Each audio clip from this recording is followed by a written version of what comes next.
Sa mga front wheel drive na kotse, pag nilagay ninyo sa reverse at malakas ang vibration ng inyong sasakyan, then nilagay nyo sa neutral na wala, then pag nilagay nyo sa drive, babalik yung malakas na vibration.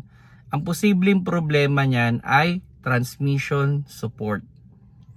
Hello mga paps, I'm Kuya Shane at naka-receive tayo ng question na related sa transmission support.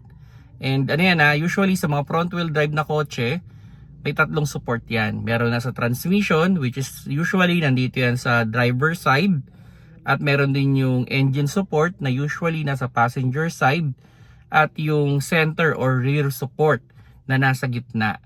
So yun, naka-receive tayo ng isang scenario na pag ni-neutral niya daw, nawawala yung vibration, pero pag nag-reverse siya at drive, doon na nagkakaroon ng malakas na vibration. So, kung ang indication is ganon, malaki yung possibility na transmission support ang problema. Lalo na kung ang vibration na malakas ay nagmumula dito sa side ng driver side. So, yun na yung isa sa mga indication. So, yan naman, mas maganda yan, ipi-physical check. Ititignan kung kumusta ba yung goma. Kung punit na ba, masyado na bang matigas. So kung sakaling nandun sa scenario na yung punit o matigas na siya, well, subject for replacement na talaga yan.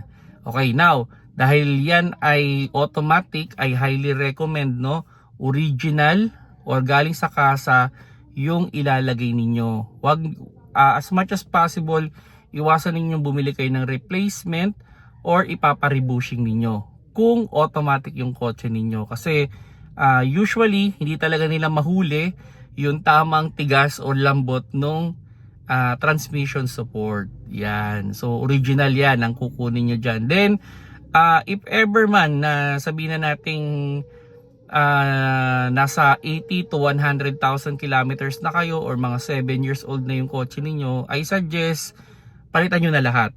Okay, i-all in nyo na para isa lang yung labor at para maibalik din yung dating ganda ng takbo ng inyong makina. Kasi usually yan, pag isa lang ang pinalitan mo, posibleng may tama na rin naman yung engine tsaka yung center.